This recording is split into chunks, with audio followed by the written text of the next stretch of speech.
मंडळी, लोकप्रिय मराठी अभिनेत्री प्राजक्ता माळी आणि धनंजय मुंडे हे प्रकरण आता अजूनच चर्चेत आलं आहे. काल आष्टीचे भाजप आमदार सुरेश धस यांनी अभिनेत्री प्राजक्ता माळीचं नाव घेतलं. त्यामुळे अनेक उलटसुलट चर्चांना सुरुवात झाली आहे. प्राजक्ता माळीनं आता याची अत्यंत गंभीर दखल घेतली आहे. पाहुयात काय आहे संपूर्ण प्रकरण. सध्या संपूर्ण राज्यामध्ये बीडच्या केज तालुक्यातील मस्साजोग गावचे सरपंच संतोष देशमुख यांच्या हत्या प्रकरणाचा विषय गाजत आहे. भाजप नेते आणि आष्टीचे आमदार सुरेश धस यांनी हा विषय लावून धरला आहे. रोज माध्यमांशी बोलताना सुरेश धस अनेक गौप्यस्फोट करत आहेत, पण टीका करताना त्यांचा रोख मंत्री धनंजय मुंडे यांच्याकडे असतो. याच धनंजय मुंडे यांच्यावर टीका करताना सुरेश धस यांनी काही अभिनेत्रींची नावं घेतली. सपना चौधरी, रश्मिका मंदाना, प्राजक्ता माळी यांची नावं त्यांनी घेतली आहेत.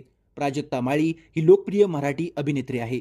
धस म्हणाले, सपना चौधरी, रश्मिका मंदाना, प्राजक्ता माळी असे इव्हेंट मॅनेजमेंट, पॉलिटिक्स ज्यांना करायचं असेल त्यांनी परळीला यावं, त्याचं शिक्षण घ्यावं आणि संपूर्ण देशात त्याचा प्रसार करावा, असं म्हणत सुरेश धस यांनी धनंजय मुंडे यांना टोला लगावला होता.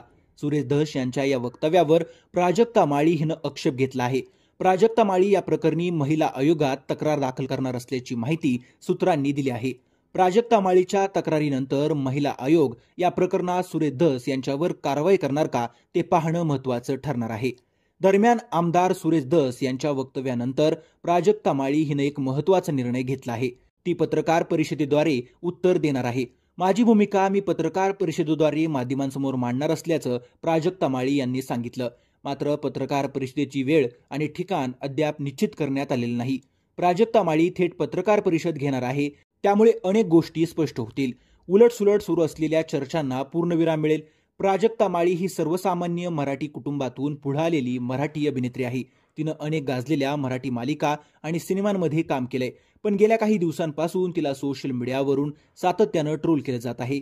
विशेष म्हणजे आज भाजप आमदार सुरेश धस यांनी तिचं नाव घेत धनंजय मुंडे यांच्यावर अप्रत्यक्षपणे टीका केली आहे.